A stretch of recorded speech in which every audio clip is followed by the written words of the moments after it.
Look deep into nature. Does your perspective change? Nature is a great inspiration, and nature can give us ink. Today I'm making paint from nature, extracting natural pigments. Tannins and pigments are found in many plants. I'm going to be extracting an array of these colours and inks to use in my sketchpad. These oak galls from this oak tree are what inspired this video. I encourage you to look around, see what you can find, and try out some of the methods in this video. I wandered down a country path here in the UK, and the shrubs, which is a common gorse, were absolutely flooded with these yellow petals. Taking a small handful to see what pigments we can collect. The first and simplest of methods for extraction is pounding the plant with a small amount of water. Passing this through a sieve to collect this gorgeous colour. On this gorgeous sunny day, I leave it outside to evaporate just a little bit. It actually evaporated quite a lot, and I repeated that exact same process but with some green leaves. Inks like this can be thickened into a paint, and I'll share that with you along with some other tips later on in the video. The paints had dried out, so I just added a dot of water so that I was able to paint with them. Not just paper, but you can paint onto the air dry clay too. This is a shop-bought pomegranate. The seeds have been eaten, but the skin would often be discarded. The skin contains tannins, so we can add some boiling water on top of this, simmer it away just for about 10 minutes, then strain, and if you'd like it even more concentrated, you can simmer it for that little bit longer. Here we have a lovely tan colour, which is just the pomegranate skin on its own. Once you have your base colour, you can then experiment by adding things like acids and alkalines to change the colour of these. I first reached for bicarbonate of soda and whoops, I've added a little bit too much there. So this is the pomegranate ink, and you can see the reaction that occurs there. And first of all, it appears like I have a brighter yellow. But these colours do change over time, so I encourage you to have a play in a sketchpad like this and just enjoy the process. I'm not trying to create artist-grade inks or paints here. It really is about the fun of the process. For the pomegranate skin, next I have vinegar, and in that vinegar I've put 2 rusty screws. Straight away you can really see the ink going much darker. Just adding 2 store-covered ingredients to the pomegranate skins gives us 3 varying colours. I would recommend straining the ink again after adding the bicarbonate of soda or something like the screws to eliminate that graininess. Allowing the ink to sit in the sun lets it evaporate a little bit so it strengthens the colour, or you can use it as a watercolour, wetting the area first and then dabbing in the colour. Don't be afraid to mix things up a bit and see what happens.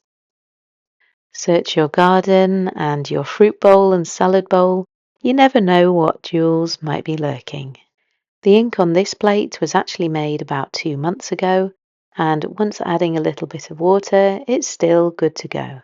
If the water stays in the ink, I have found it can go a little bit mouldy.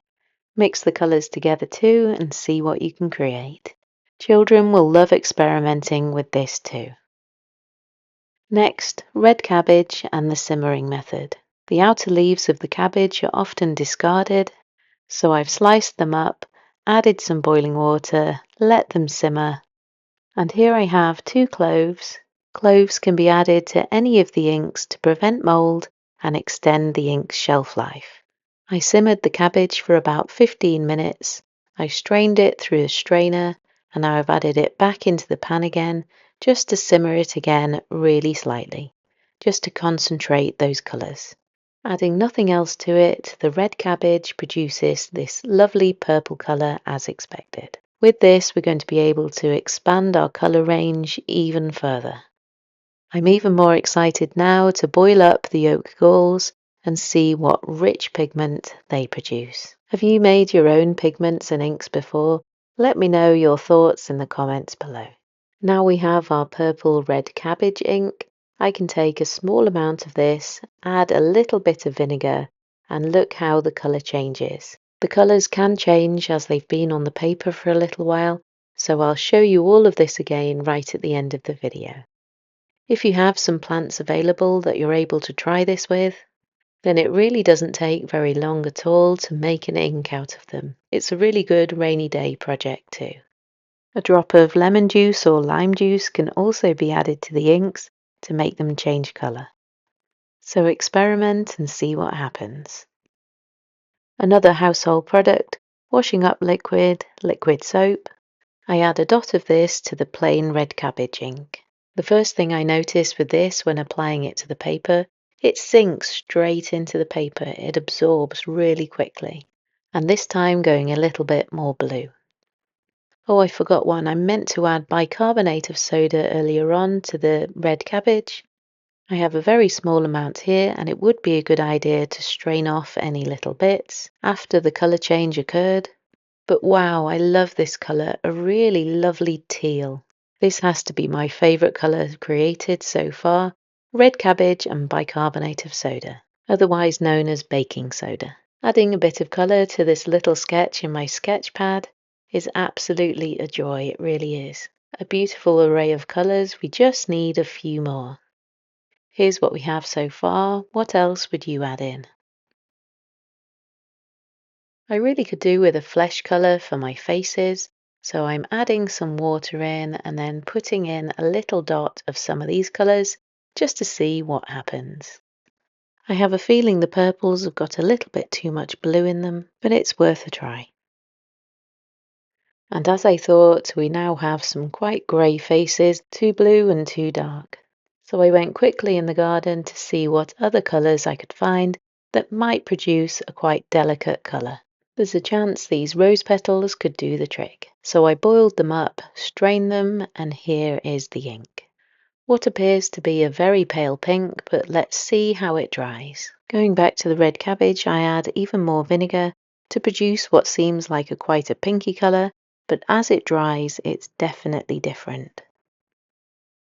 It's going on pink, but dries to a beautiful green. I'll recap all of these colours just in a moment.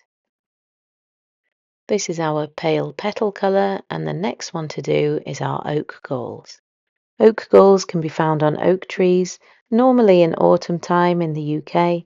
They are growths on the tree caused by the gall wasp larvae. They can be used when they're brown and they have a hole in. Leave them alone if they're green and no hole. Nature is busy doing its thing. I used the cloth and something heavy to break up about a handful.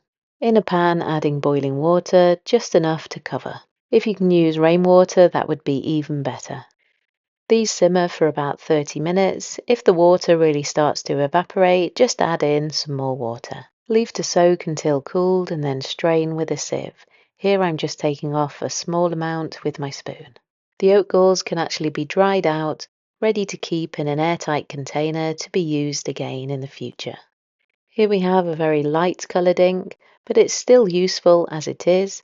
But my main aim here is to make black ink. To do this, we can add some rusty nails or screws. The iron in the rust reacts with the tannins to produce a chemical reaction which produces a dark ink. I let this evaporate for a little bit further to get an even darker ink. Inks can be thickened to give a thicker ink or a paint. One of the best ways to do this is to use gum arabic. Honey is something else you can naturally add to the ink to make it thicker. I experimented with this a little bit, but I'm not 100% sure about that one yet. But I would try something like gum arabic. A beautiful array of colours. We have pomegranate and bicarb, plain pomegranate and rusty vinegar, the leaves and the yellow flowers,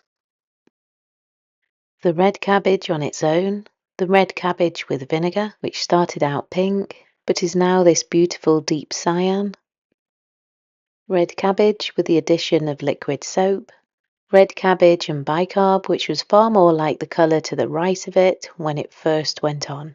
Don't forget to strain the inks and they won't be grainy like mine. Red cabbage and lots of vinegar, the red rose petals which have far more blue in them, the oak galls with nothing added, then the oak galls with the rust, making this really deep black. The one thing I'm really missing are some nice reds. Let me know in the comments below if you have any suggestions. Rose hips come to mind. Has this inspired you to make your own natural ink? Please let me know in the comments below. The whole process is a lot of fun, and that's what it's about, really. I don't expect these colours to last forever, and they may start to tinge a little brown after a while. Thank you for watching, and I'll see you in my next creative video.